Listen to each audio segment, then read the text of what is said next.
Hola, muy buenas tardes. Muchísimas gracias a todos por acompañarnos. Hoy vamos a hablar de un tema que, bueno, a mí en lo personal, y debo de hacer esta especie de disclaimer personal, me resulta complicado, que es hablar de leyes y hablar de cambios a las leyes. Y en particular vamos a hablar de una propuesta de reforma a la ley del Infonavit. Para hablar de esta propuesta me acompaña y le estoy muy agradecida a Carlos Martínez, el director general de este instituto, y Francisco Varela, el director de Instituciones y Gobernanza del INCO. Un poquito de antecedentes antes de abrir la discusión. El 5 de octubre de este año, de 2020, el presidente presentó ante la Cámara de Diputados una iniciativa para reformar diversos artículos de la ley del Infonavit y de la ley del ISSSTE. Entre las propuestas, discúlpame Carlos si cometo algún error porque las voy a resumir y sé que luego al resumir de repente se nos van cosas, pero entre las principales propuestas se encuentran las siguientes. En primer lugar, se prevé de manera explícita la autoproducción. Yo le diría la autoconstrucción, pero el término formal me parece que es autoproducción. Así que se considera la autoproducción como una posibilidad de destino de los créditos otorgados. Es decir, se abre la puerta a que los trabajadores reciban transferencias de recursos vía un crédito directo y sin intermediarios, otorgado para que cada quien pueda construir su propia casa. En segundo lugar, los derechohabientes sin una relación laboral activa, es decir, que puedan estar desocupados o que estén ocupados en el sector informal, podrán acceder a un crédito del Infonavit. Esto es importante, no es únicamente que reciban los recursos que en algún momento dejaron en el Infonavit o que tienen ahorrados en el Infonavit, sino que tendrán acceso a un crédito del Infonavit. En tercer lugar, se establece la posibilidad de que los trabajadores reciban el monto de su crédito de manera directa y sin intermediarios. En cuarto lugar, se amplían los posibles destinos del crédito Infonavit. Ahora podrá utilizarse, por ejemplo, para adquirir también terrenos que estén destinados a la construcción de la vivienda.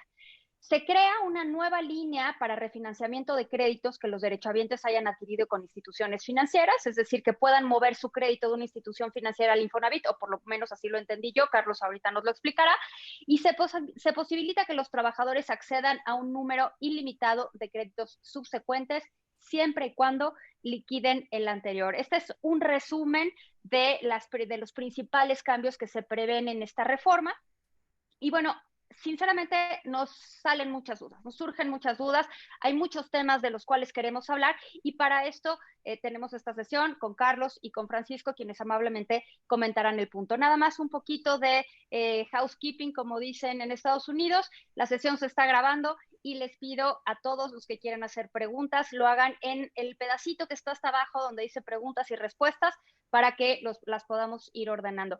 Carlos, sin más, si quieres empieza tú. Ya sabes, ya platicamos contigo un poco nuestras dudas, así que yo sé que tú tienes una presentación, si quieres empieza y de ahí le cederemos la palabra después de tu presentación a Francisco Varela para rebotar algunas de las dudas que tenemos.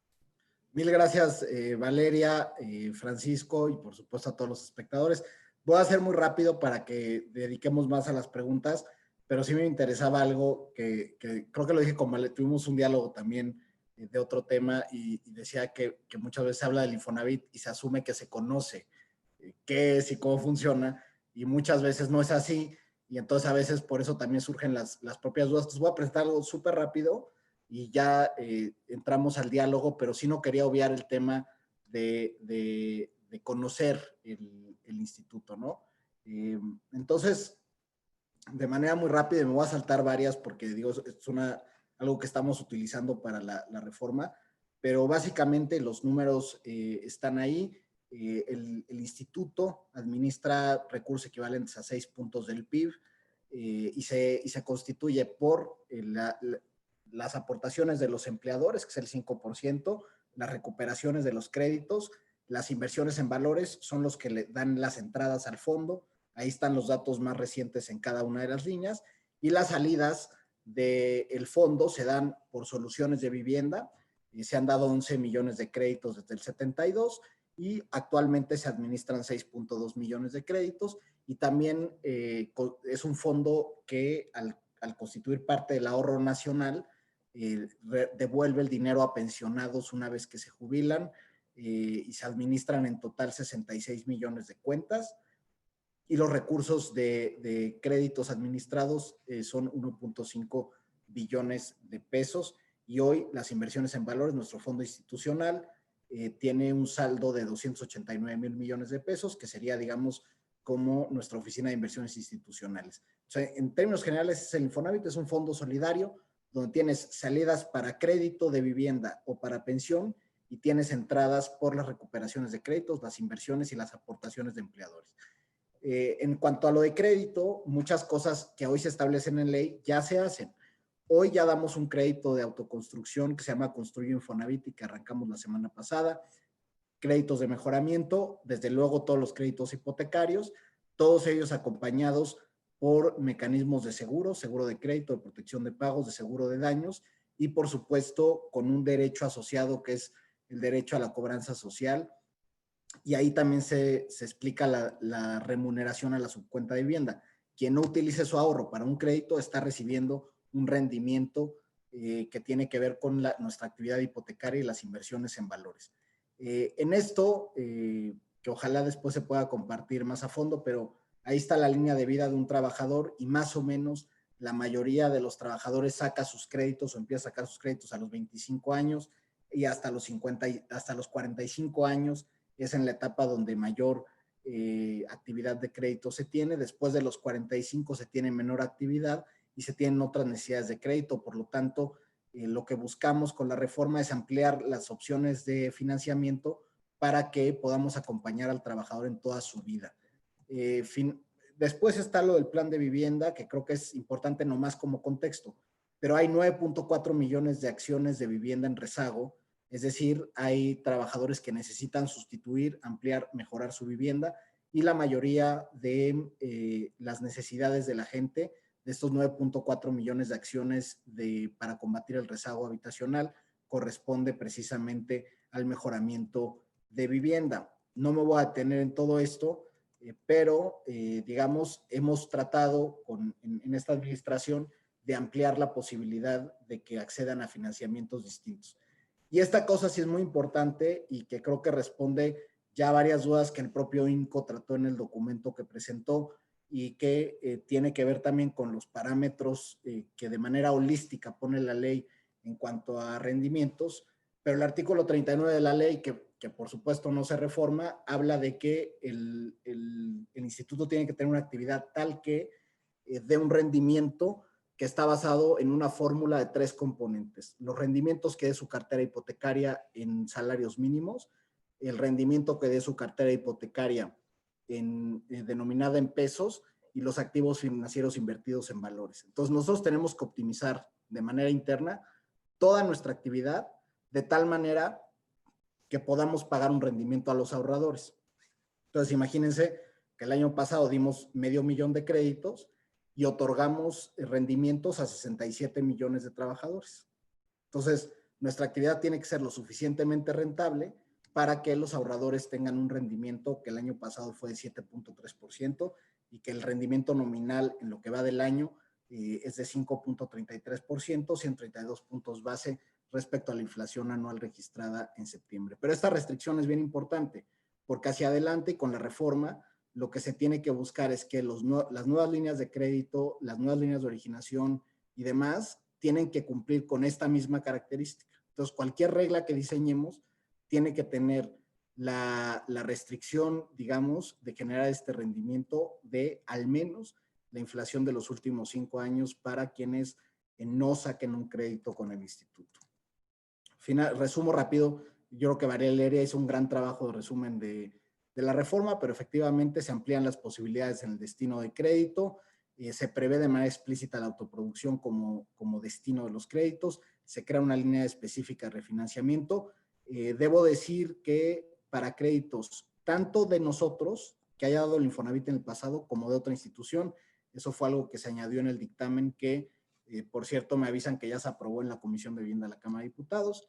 Se reconoce el derecho a los trabajadores de recibir su monto de manera directa y sin intermediarios, se posibilita a los trabajadores acceder a un número ilimitado de créditos siempre y cuando paguen el anterior y se reconoce el derecho a los derechohabientes sin una relación laboral activa de acceder a créditos del Infonavit. Y esto es bien relevante porque, digamos, el derecho a acceder al fondo solidario surge a través de que se cotiza con un patrón es quien te da el derecho a la inscripción dentro del fondo. Pero una vez que estás dentro del fondo, pues tienes los derechos asociados a la mutualidad, que significa el Infonavit, y estos no se pierden, y así ha sido la visión que se ha planteado en la reforma, no se pierden por el estatus de la relación laboral. Tenemos millones de trabajadores que son formales fiscales y que tienen ahorros en el instituto y que podrían acceder, comprobar ingresos, etcétera, para acceder a un crédito, siempre y cuando las reglas que emite el Consejo pues cumplan con la restricción de rentabilidad que ya les comentaba. Aquí están más o menos cómo pensamos en el primer año de la reforma de aprobarse como se prevé a finales de este año. Pensamos que la colocación de crédito puede aumentar en 18% solo en el primer año, y se esperaría que a partir de formar estos nuevos créditos y estas nuevas líneas de crédito, pues más gente se vaya acercando en el futuro, pero por lo pronto se prevé un impacto de un adicional del 18% de los créditos. Y finalmente hemos corrido escenarios en el mediano y largo plazo de rentabilidad. Muchos, desde luego, no se pueden compartir de manera pública. Como saben, el Infonavit es una institución tripartita que la constituyen empresarios, sindicatos y gobierno, y las decisiones que se toman se tienen que actuar con diligencia y demás para las decisiones que tome el Consejo.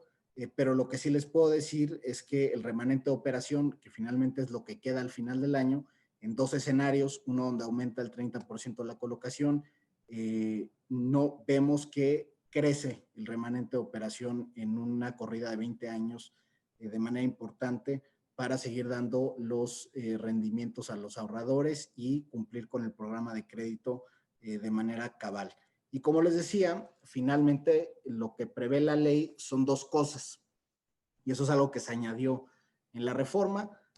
Pone, por supuesto, que las reglas de operación tengan que ser hechas por el Consejo de Administración del Infonavit y desde luego que aprobados por la Asamblea.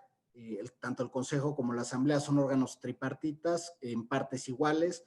Ningún sector tiene mayoría, gobierno, empresarios y sindicatos están en partes iguales. Tenemos 120 días para publicarlos como unas reglas de carácter general ante el Diario Oficial de la Federación, y también en la propia reforma, en el dictamen que se aprobó ya en la Comisión de Vivienda, establece que la Secretaría de Hacienda y Crédito Público, a través de la CNBV, que es nuestro regulador, tendrá que ajustar la circular única de entidades de fomento también en 120 días. Y esto es relevante porque la COEF establece pues, los mecanismos de reservas de crédito, riesgos y demás que tendríamos que observar nosotros en el instituto, y también está obligado con la reforma a hacer los cambios pertinentes para que podamos otorgar los créditos. Pues sería todo un repaso muy, muy rápido del Infonavit, las restricciones, la reforma y lo que sigue. Pues muchísimas gracias, Carlos. Gracias por este repaso a las reformas que sí, te digo, en términos generales son dudas que tú tienes muy claras, pero que la gente, los que estamos afuera, no necesariamente entendemos muy bien cómo van a operar. Y en ese sentido, pues le cedo la palabra a Francisco Varela, porque nos surgieron muchas dudas en las conversaciones que hemos tenido dentro del IMCO, y pues sin duda creemos que es un tema bien relevante. Es únicamente considerando que el Infonavit maneja recursos equivalentes al 6% del PIB, es un tema relevante para el país, aparte de ser un tema relevante para los trabajadores. Y en ese sentido, pues al IMCO le llama la atención y al IMCO le interesa tener un punto en esta discusión. Francisco, adelante, si quieres empieza con algunas de las dudas, a ver si nos da tiempo. Gracias, Carlos, por la disposición. Gracias. Apreciamos muchísimo este diálogo y quisiéramos ir a temas muy puntuales y específicamente empezar con la autoproducción, que es algo, inclusive ya mostraste algunas estimaciones de montos, pero quisiera que pensáramos un paso más arriba. En este país es una realidad que un gran porcentaje de la gente construye su propia casa, pues poco a poco, conforme va teniendo dinero, pero también es una realidad que vivimos en un país con muchas zonas sísmicas y zonas vulnerables a desastres naturales, a fenómenos naturales, deslaves, inundaciones, huracanes. Entonces, preguntarte, un poco leemos la reforma como una institucionalización de la autoproducción e inclusive su financiamiento vía crédito del Infonavit. ¿Es esta la dirección en la que queremos llevar la política de vivienda? respecto de la autoproducción? La política de vivienda yo creo que tiene que ser inclusiva. O sea, hoy, digo, y está en alguna de las gráficas que no mostré, pero hoy, por ejemplo, el año pasado se dieron 170,000 créditos de mejora por parte del Infonavit y 200, cerca de 230 de hipotecarios. Y estos 170 de mejora corresponden solo al 2% de la dispersión que da el Infonavit, mientras que el 98% de los recursos se va a créditos hipotecarios. Pero si ven las necesidades de vivienda en el país, pues la mayoría en realidad son mejoras y ampliaciones, no adquisiciones de vivienda nueva. Entonces el Infonavit no está respondiendo, o no estaba respondiendo de manera correcta a las necesidades del trabajador de vivienda. Por eso, desde el inicio de la administración, lo que hicimos fue decir, a ver, el Infonavit no tiene por qué dictar cuál es la forma óptima de vivir. O sea, tienes que partir de los criterios que ha dado la ONU, de la adaptación cultural de la vivienda, de la decisión libre e informada del trabajador de elegir dónde quiere vivir con su familia y demás. Entonces, lo que hicimos fue, por un lado, en la mecánica de créditos hipotecarios, establecer desde las reglas de operación la prohibición de dar créditos en zonas de riesgo. Y eso es algo muy relevante porque hay un Atlas Nacional de Riesgos que tampoco se conoce mucho. Hay una obligación en la Ley General de Protección Civil de que municipios y estados actualicen estos atlas de riesgos a nivel local. Y lo que hemos hecho es prohibir el otorgamiento de créditos en estas zonas de entrada.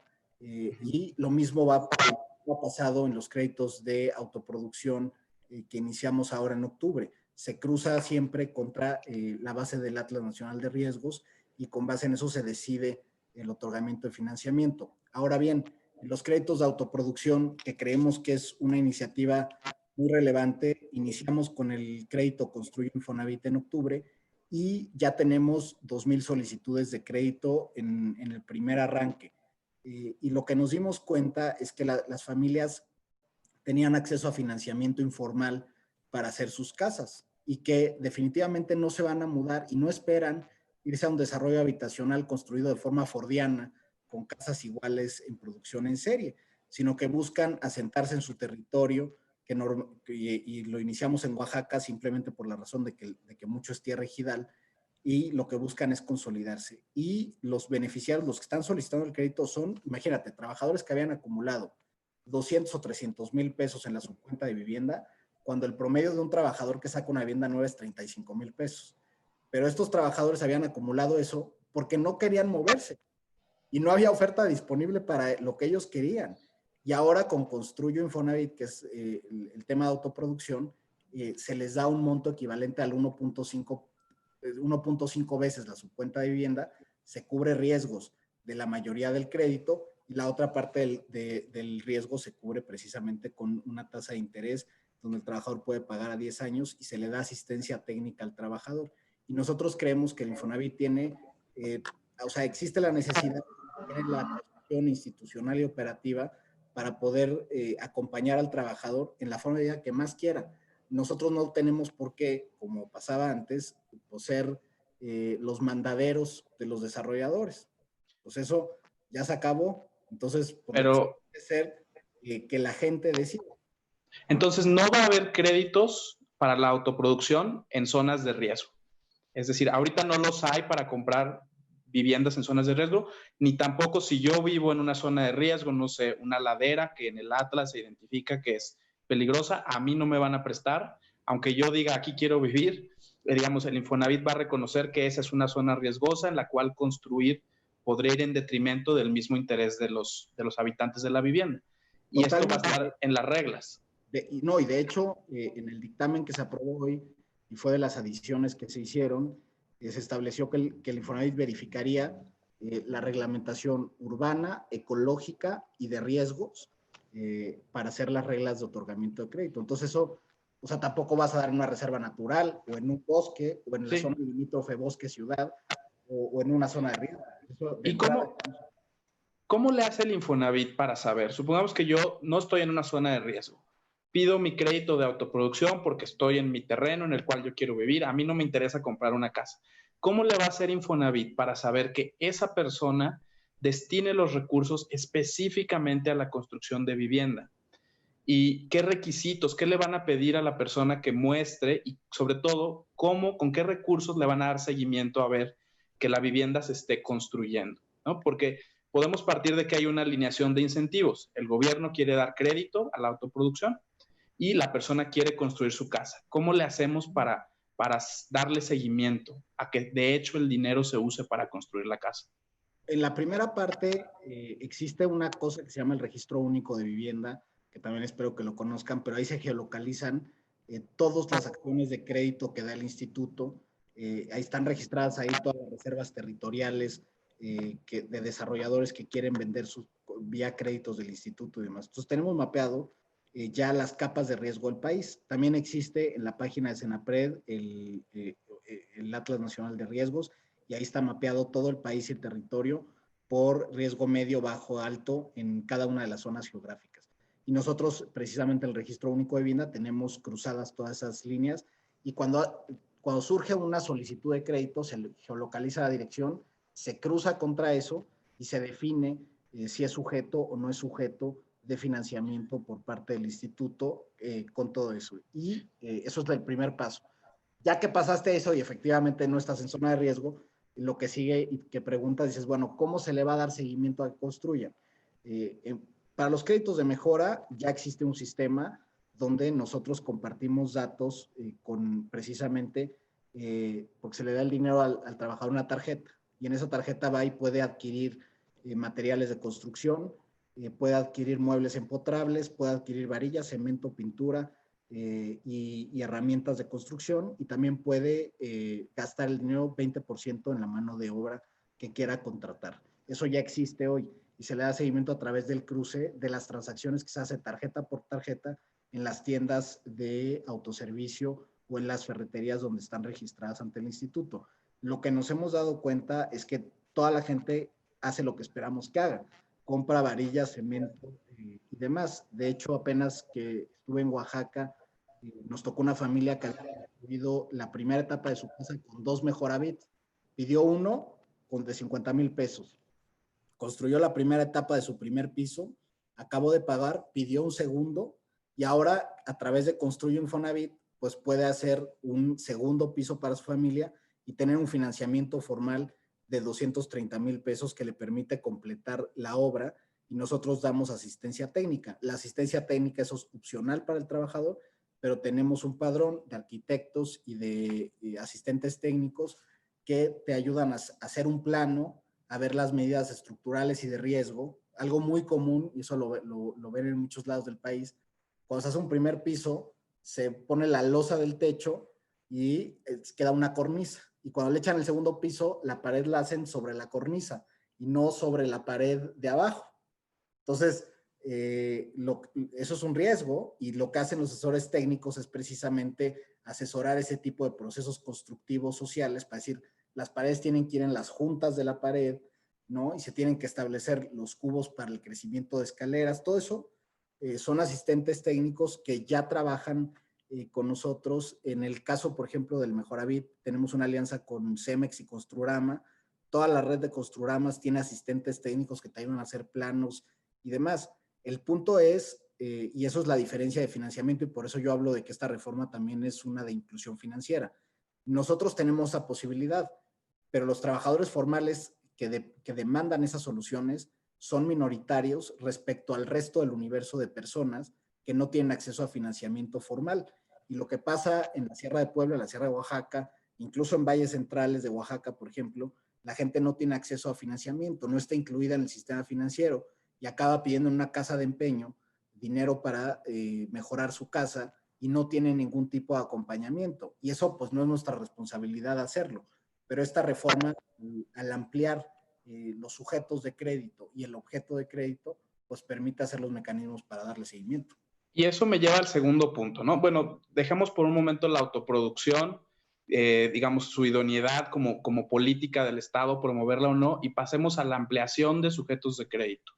Hay un pequeñísimo cambio en la ley donde antes decía trabajador y ahora dice trabajador o derechohabiente. Y eso tú has sido muy transparente en explicar, que quiere decir que personas que en algún momento fueron trabajadores formales y cotizaban en Infonavit, pero hoy no lo son, van a poder acceder a crédito. Esto podría incluir personas que están desocupadas u ocupadas en el sector informal. Y desde luego que en IMCO entendemos que hay ahí una intención de inclusión, digamos, como objetivo secundario, porque ciertamente mucha gente no tiene acceso a mecanismos formales de crédito y bueno, Infonavit lo estará otorgando.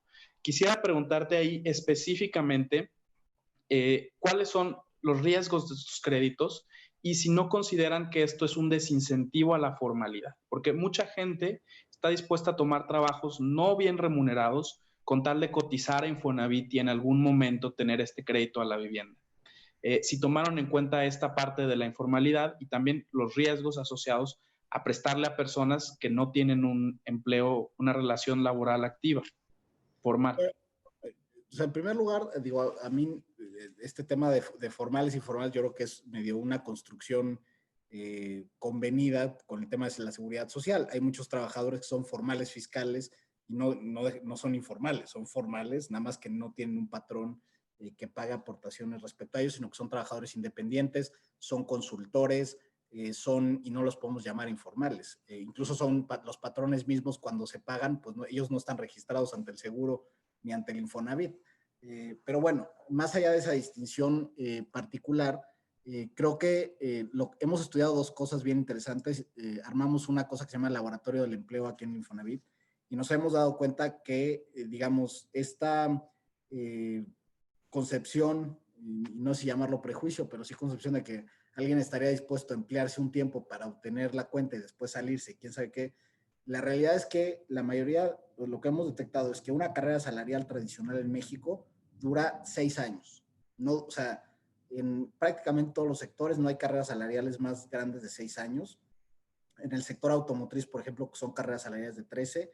También hemos detectado que a partir del año 6, quienes se quedan en el mercado laboral cotizando con un patrón, tienen una probabilidad positiva de cambiar a un empleo que tenga un menor pago. O sea, las carreras, o sea, hay un tema estructural del mercado laboral en México que no hemos arreglado, que no, por supuesto no le toca al Infonavit, pero que se esperaba, y eso, tú ves las discusiones de la reforma del 97 de pensiones, se esperaba que cuando se hiciera el sistema Afores, iba a haber muchos más incentivos hacia ingresar a los trabajadores con patrones y demás, y la realidad es que el mix formal y el resto de la población económicamente activa no ha cambiado, ¿eh? O sea, tenemos décadas con un mix muy similar. Entonces, digamos, en ese sentido, yo creo que hay un lock, o sea, algo ya del mercado estructural laboral que difícilmente va a cambiar por esta decisión en el margen. Pero perdóname que te interrumpa. Sí es distinto que quedes sin empleo cuando tienes ya un crédito Infonavit autorizado o que cambies de empleo o que te autoemplees al tercer, cuarto, quinto año de tu crédito a que sin tener un empleo vayas, pidas un crédito y te lo otorguen. Es decir, lo que quisiéramos entender es si ustedes estiman que estos créditos son más riesgosos, si van a tener condiciones de crédito peores o mejores o iguales que un trabajador en activo. Es justamente a lo que iba. O sea, el derecho se adquiere por tener un trabajo formal, pero las consecuencias de ser trabajador perduran en el tiempo. Tú piensas en el tema del seguro social, también perviven los derechos por un tiempo determinado después de que dejas de cotizar. Ahora bien, hoy el Infonavit administra en su portafolio, el 30% de los créditos que administra es gente ya sin relación laboral vigente, lo pagan por su cuenta, y por otro lado, originar desde la no relación laboral, pues implica un reto operativo, pero en términos de riesgos y reservas, pues son cosas que hoy ya hacemos. La propia ley establece que el Infonavit tiene que verificar de manera fehaciente los ingresos, que el crédito sea pagable en el tiempo con los ingresos que llegue el trabajador a decir. Y por otro lado, y por eso era importante poner la restricción que la propia ley impone en la rentabilidad, las reglas de crédito que diseñemos y que además lo tenemos que hacer en conjunto con patrones y sindicatos, que te imaginarás que tendrán pues su propia participación en la construcción de las reglas, tiene que ser de tal manera que el número de créditos que demos o las reglas y restricciones que pongamos sobre los riesgos de quienes originen sin un patrón activo, pues tengan que ser lo suficiente para tener esta rentabilidad del al menos inflación de los últimos 5 años. Y con esto te quiero decir que las reglas que estaremos diseñando pues tienen esta restricción en mente y que se tendrán que poner condiciones diferenciadas de tasa, plazo y demás, tal que podamos dar a quienes no saquen un crédito la rentabilidad esperada del fondo. Y algo que también nos ocupa relacionado con esto es el tema de los terrenos, ¿no? El IMCO, en el análisis inicial que hizo, pues considera que es bueno este elemento de flexibilidad, que reconoce que el derecho a la vivienda es mucho más amplio y que se puede satisfacer no de una única forma, pero nos preocupa que el mercado de créditos de terrenos pues no es algo muy desarrollado actualmente en México. Generalmente cuando pides un crédito es para un bien inmueble ya construido, un departamento o usado, por ejemplo. ¿Cómo tienen planeado generar este mercado desde Infonavit, el mercado para que la gente pida créditos para adquirir suelo? Yo creo que ese es, para mí, y lo digo de manera personal, yo creo que es el reto más interesante de la reforma por dos cosas. Uno, porque hoy no, es incluso difícil hacer, estamos trabajando con las áreas, con los sectores y demás, pero es incluso difícil hacer una estimación dado que no es un mercado revelado. O sea, es un mercado que existe, pero que no es visible a los ojos de mucha gente. Hemos estado, sobre todo en los recorridos que hacemos, por ejemplo, en el norte del país y demás, nos encontramos que muchas de las transacciones se hacen en los famosos lotes de cal. Entonces tienes a terratenientes que pueden ser o ejidatarios que obtuvieron derecho pleno de una reserva territorial o alguien que hace muchos años compró una reserva territorial en modalidad de propiedad privada y años después decide lotificarla y literalmente pintan con un cubo de cal lotes particulares y las transacciones se hacen en efectivo y las transacciones se hacen para vivienda muchas veces sin servicio. Y pasa un tema de desorden urbano con ese tipo de lotes. O sea, tienes gente que se empieza a sentar en estos terrenos, no tiene necesariamente seguridad jurídica porque la transacción se da sin un método ni de financiamiento ni de nada que sea relativamente formal. Y luego ya hay una demanda social donde el municipio tiene que distraer recursos de un plan de desarrollo que ya tenía ex ante para llevar servicios a donde se llegó la gente a sentarse ex post, porque finalmente también son ciudadanos y hacen actividad dentro del municipio.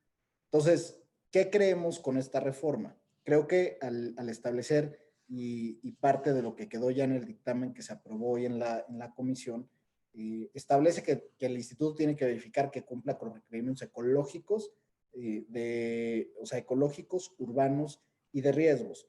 Estas tres condiciones te dice más o menos cómo vamos a ir modelando las reglas de otorgamiento. Por ejemplo, hoy la mayoría de los municipios, para ser exactos, el 86% de los municipios de este país no cuentan con un plan de desarrollo urbano. Eso pues es obviamente un problema de planeación a largo plazo, pero los planes de desarrollo urbano establecen las zonas habitacionales y dicen este uso de suelo o esta parte del territorio, esta zonificación del territorio puede absorber por cantidades de agua y por mil cosas de la regulación urbana, puede absorber una población y por lo tanto es de destino habitacional. Entonces, lo primero que nos vamos a fijar cuando alguien quiera adquirir un terreno es precisamente si está zonificado como parte habitacional. También tener en la reforma el tema ecológico y de riesgos, pues nos vamos a fijar que no esté en una reserva ecológica y que no esté en una zona de riesgo.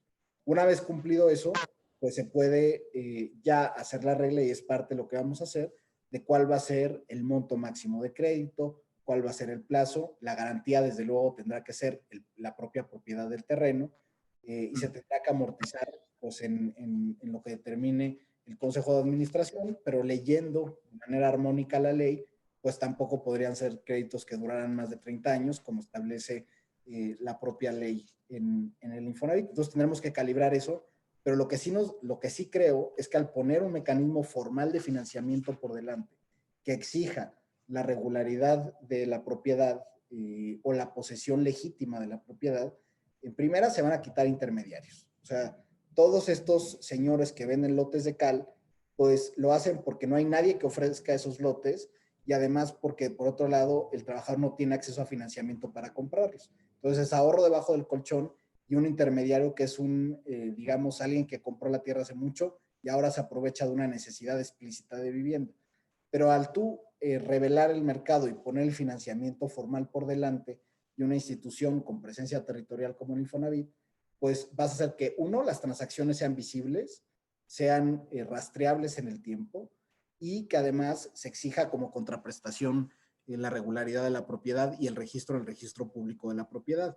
Esto va a ser necesariamente, o es lo que yo creo, va a abrir un mercado nuevo completamente que hoy no conocemos y que es muy difícil modelarlo precisamente porque, o sea, es un tema de huevo gallina, pero es importante porque va a haber gente como antes existían. Antes existían una figura que se llaman los fraccionadores, que después dejaron de existir cuando entran los desarrolladores al mercado, que se dedicaban literalmente a comprar tierra, servificarla, es decir, darles todos los servicios y vendían los lotes. Y así se construyó prácticamente todas las casas, o más bien del parque habitacional. Pues el Infonavit ha financiado 11 millones, que es un tercio del parque habitacional que hoy existe de acuerdo al INEGI. Entonces, te imaginarás cómo se ha desarrollado el país, pues ha sido así.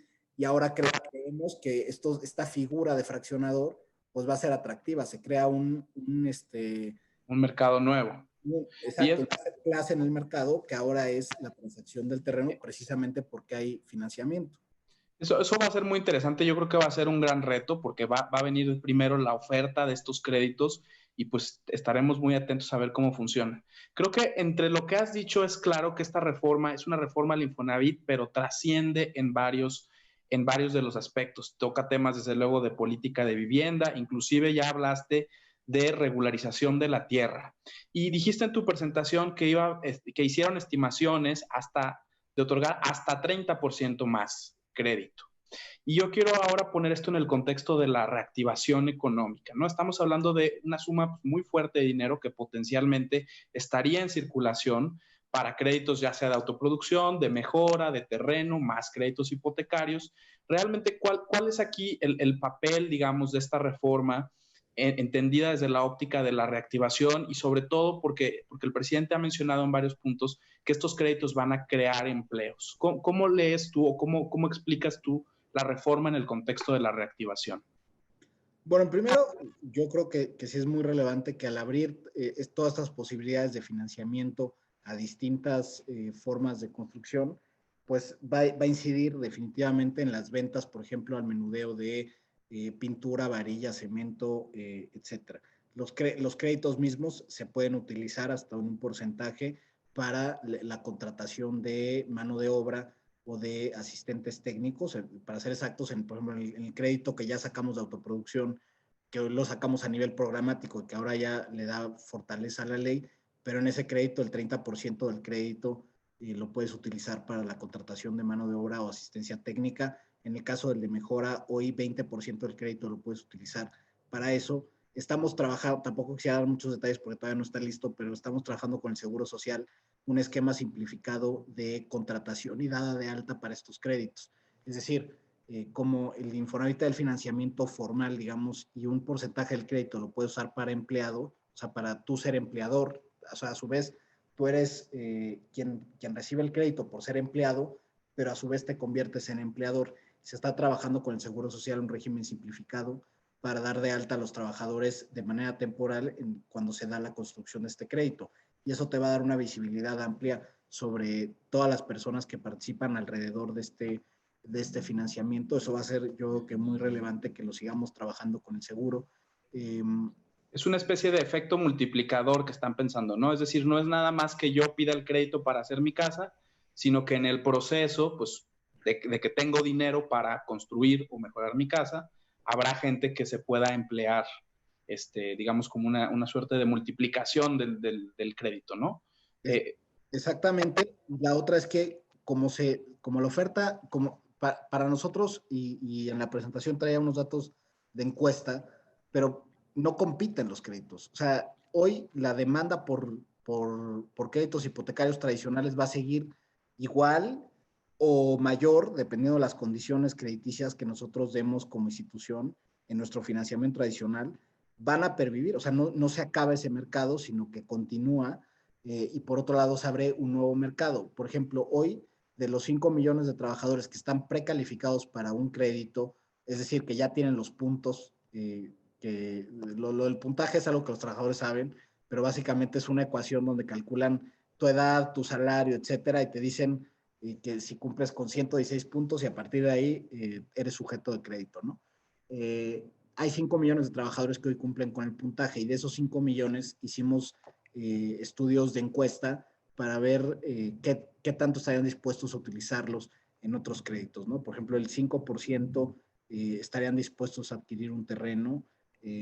Tienes otra parte de trabajadores que estarían dispuestos a utilizarlos en mejoras mayores o ampliaciones, por lo que el crédito Mejoravit les quedaba corto, ¿no? Porque estaba en 60,000 pesos, ya lo ampliamos 125, pero de todos modos les queda corto para una ampliación mayor. Entonces, ahí hay una parte de trabajadores que no supera el 10%, que estarían dispuestos a utilizarlas en estas modalidades.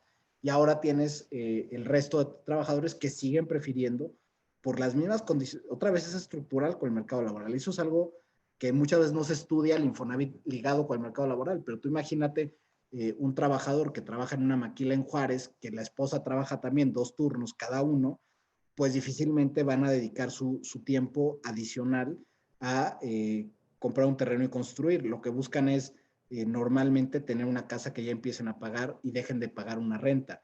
Y ahí el Infonavit compite directamente con las rentas. Una mensualidad promedio del Infonavit, en donde nosotros colocamos créditos por el nivel salarial, está entre 2,000 y 3,000 pesos.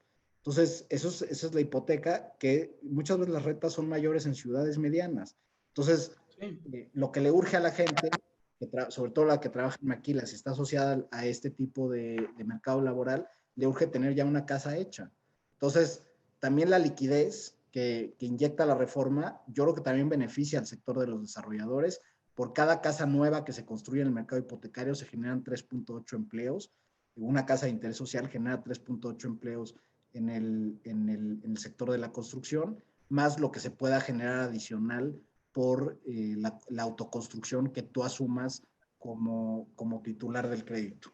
Lo último antes de pasar a las preguntas de la audiencia y devolver el micrófono a Valeria es, digamos, nos queda claro que el Infonavit tiene reglas, tiene muchas restricciones presupuestales, diríamos los economistas, ¿no? Tienes una restricción de rentabilidad, tienes ciertas restricciones de cómo debe operar, tienes restricciones institucionales, tienes un consejo de administración tripartita por el que tienen que pasar todas las decisiones.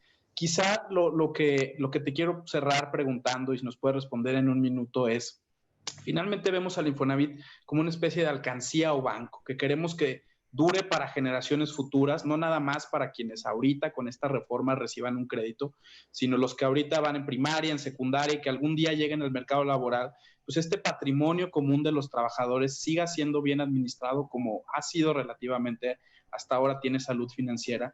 La pregunta es, ¿por qué ahora la reforma? ¿Por qué el 5 de octubre y hoy se dictamina? Es decir, ¿cuál es el detonante o, digamos, por qué no, si esta reforma es tan positiva, por qué no pasó antes y por qué está pasando tan rápido? Y con esa pregunta yo quiero cerrar para que nos contestes y Valeria tome algunas del público y también escucharla a ella. Bueno, es una reforma que veníamos trabajando desde que tan solo con leer el Programa Nacional de Vivienda y lo que se estableció en la visión de vivienda del presidente, pues era una reforma que se antojaba inminente, precisamente porque veíamos que había un déficit de vivienda que no se estaba atendiendo, que se estaba destinando solo al tema de adquisición de vivienda nueva. Eso era el foco del Infonavit. Hay que recordar tan solo que hace 30 años no existía un mercado hipotecario que hoy existe, y existe gracias al Infonavit. El Infonavit es un market maker por su tamaño y por las características que tiene de tener las aportaciones patronales obligatorias y demás, y creemos que lo mismo va a pasar en el futuro. Entonces, yo lo veo más como parte de la transformación que ha planteado el presidente, donde en los primeros 2 años se tenían que hacer las reformas que se tuvieran que hacer para liberar el potencial institucional del país y sobre todo que se pudiera dar a la gente mayor libertad de uso de sus recursos.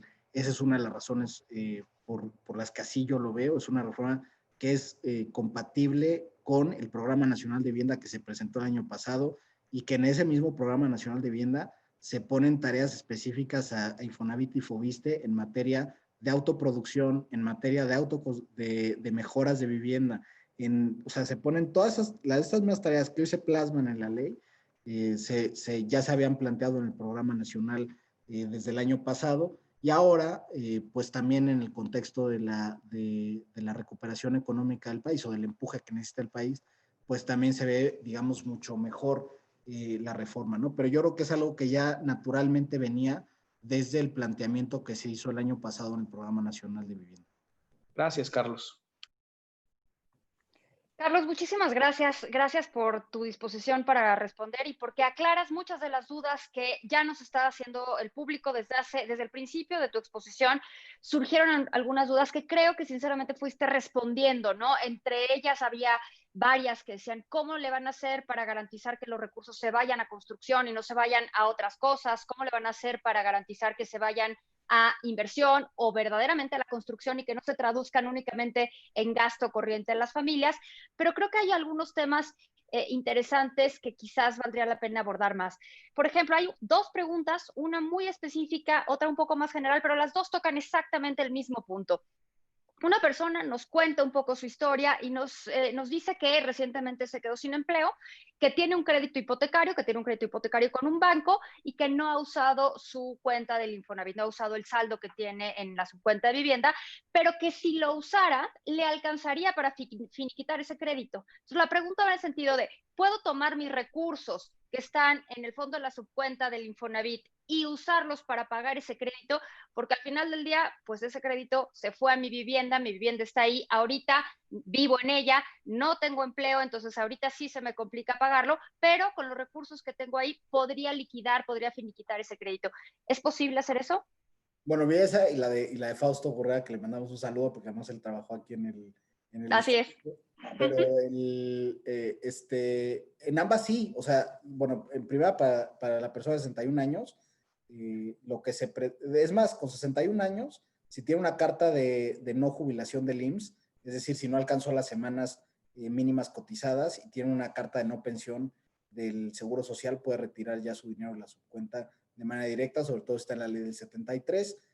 Si no, parte de la reforma es precisamente esto, que trabajadores no activos puedan utilizar su crédito siempre y cuando sea para destino de vivienda, porque eso también es bien importante, no es que lo pueda usar para lo que quiera, sino es con un destino y un fin de vivienda, y entre ellos la línea de pago de pasivos que ya existe. Y si es un trabajador en activo, lo puede usar desde ya. O sea, si traes un crédito bancario y eres un trabajador que hoy tienes un patrón, con la ley vigente actual, puedes llamar tu dinero a la subcuenta de vivienda y pagar pasivos que traigas de una hipoteca. Pues muchas gracias. Eso suena como una gran cosa, sinceramente. La primera pregunta que nos hicieron, que creo que es como ver el gran esquema de las cosas, nos dice, ¿con este nuevo esquema se podría generar una crisis inmobiliaria como la de Estados Unidos? ¿Ustedes qué opinan? Bueno, yo creo que la crisis ya se generó y como que tampoco la estudiamos mucho, porque en 2013, Valeria, recordarás que quebraron 3 grandes desarrolladores de vivienda, que era Geo, Urbi, Omex. Omex. Fue una cosa impresionante. Digo, tan solo nosotros administramos 650,000 viviendas abandonadas en el país. Ahí caben 2.2 millones de personas y que están dispersas en todo el territorio. Y mucho se dio por 2 cosas. Había un sobreestímulo, o esa es mi lectura, pero había un sobreestímulo por parte del gobierno al mercado hipotecario. Se da distinto a la crisis de Estados Unidos, pero ahí había un sobreestímulo porque había un subsidio que era un enganche adicional para trabajadores del Infonavit. Yo decía, a ver, el Infonavit ya es un tema que atiende a una población específica. El subsidio tiene que ir pues para gente que necesita un subsidio. Aquí tenías un crédito, pero se mezclaba con subsidio. Y eso hizo que se acelerara muchísimo el mercado hipotecario. Y después, una decisión administrativa que tomó la administración pasada, que yo creo que fue buena en general, pero que tuvo este efecto, fue que un día dijo, las ciudades llegan hasta aquí, y estableció polígonos de contención, y de repente las reservas territoriales que tenían estas grandes desarrolladoras valían 0. O sea, para el fin de vivienda, de un día para otro valieron 0, porque ya no te iban a dar créditos fuera, ni subsidio fuera de esos polígonos. Fue una decisión, yo creo que que no se ha estudiado lo suficiente los efectos, pero eso generó que hubiera esta crisis inmobiliaria y que a la postre, pues ahora es lo que nos tiene. Y se hicieron muchas cosas que el Infonavit por su tamaño y porque aquí no hay un mercado securitizado como en Estados Unidos. O sea, aquí el Infonavit desde 2014 dejó de bursatilizar cartera y demás. O sea, como no hay un mercado secundario en mercados públicos como la bolsa, como en Estados Unidos, pues no pasó lo que pasó en Estados Unidos, pero sí pasó una crisis ya hipotecaria que ha derivado en cosas que yo mismo he criticado y que hemos parado, pero son, por ejemplo, los juicios masivos. O sea, el Infonavit empezó a hacer una serie de acciones legales para recuperar la vivienda que eran verdaderamente contrarias a los derechos humanos. Se hacían juicios sumarios hipotecarios en una jurisdicción distinta al acreditado, no se les daba derecho de audiencia, no se notificaba correctamente. O sea, a ver, todas esas cosas no las vamos a, no es foro para discutirlas, y afortunadamente ya suspendimos la práctica y la estamos arreglando jurídicamente, pero la realidad es que generó muchos incentivos perversos precisamente por la expansión que se dio precisamente por el subsidio. Hubo una sobreliquidez en el mercado y se sobrecalentó y terminó cayendo, ¿no? Entonces yo creo que ahora el mercado está mucho más ordenado, el mercado también es mucho más acotado. Ahora con la reforma, pues lo que va a pasar es que se van a abrir nuevos mercados y por supuesto, como lo ha hecho Valeria, como lo ha hecho Francisco, pues se tiene que cuidar muy bien cómo se vayan formando estos mercados, y ahí nosotros esperamos justamente el acompañamiento pues de entidades como el IMCO o como cualquiera de la sociedad civil que se interese más por temas de vida y por temas del Infonavit. Muchas veces el Infonavit es el olvidado del análisis de la seguridad social y nosotros invitamos a que al revés, ya que abrimos nuestro sistema de información institucional tipo INEGI, que estamos subiendo series históricas, etcétera, que empieza a ser también sujeto de análisis y de estudio. Carlos, una pregunta y luego yo cierro con otra. Nos pregunta Gualberto Gordillo, ¿los requisitos para el segundo crédito Infonavit serán los mismos o se modificarán?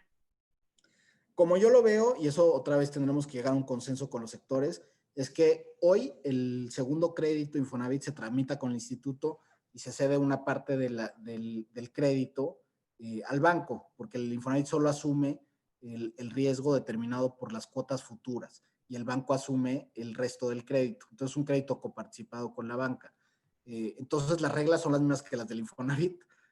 O sea, la regla va a ser igual, Igual. independientemente de quién fondee, nada más que ahora el fondeo adicional a las aportaciones subsecuentes lo va a correr a cargo del fondo y no necesariamente coparticipado, aunque es algo importante en los arreglos o en las precisiones que se hicieron al dictamen que se aprobó hoy, se incluyó la posibilidad de seguir coparticipando. Entonces yo más bien me imagino que podamos tener un menú para los trabajadores y decir, a ver, si lo coparticipamos, tu esquema es así, ¿no? Porque obviamente la parte que da el banco tiene una tasa distinta a la que nosotros damos, o si lo asumes todo con nosotros, la tasa es así, pero tienes estas condiciones, ¿no? Entonces la realidad es que pues, el trabajador va a decidir, a lo mejor es más cómodo tramitarlo en su banco de toda la vida, y si no tiene acceso a crédito bancario y solo tiene crédito Infonavit, como es el caso de prácticamente todos los trabajadores abajo de 12,000 pesos, no tienen acceso a crédito, les niegan el crédito hipotecario en la banca, y el Infonavit es la única posibilidad,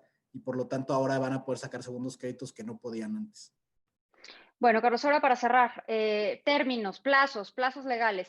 Nos comentas que ya se aprobó el dictamen. ¿Qué sigue? ¿Cuándo, en términos prácticos, cuándo vamos a poder empezar a ver estos créditos con la reforma, suponiendo que la reforma pasa conforme lo hemos platicado? ¿Cuándo se podrá ver este nuevo esquema ya operando?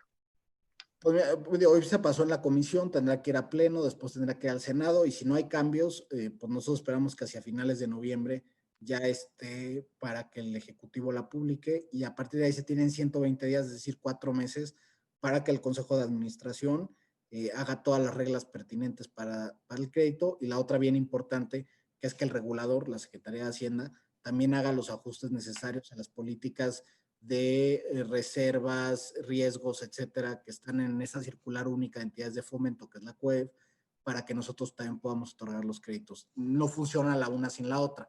Si Hacienda no saca la regulación financiera y de reservas, pues aunque hagamos la regla de este lado, pues simplemente es incompatible, porque cómo generas un crédito sin generar reservas. O sea, son reglas del mercado financiero que tienen que estar establecidas. Entonces, si pasara como te decía, de que a finales de noviembre nosotros esperaríamos que en abril ya tuviéramos las reglas escritas y a partir de ahí también se tendrían que generar pues todas las partes de sistemas y demás, y por lo tanto hacia el segundo semestre del año es donde ya vería la operación a full, digamos, de esto, si el tiempo es como lo estamos diciendo.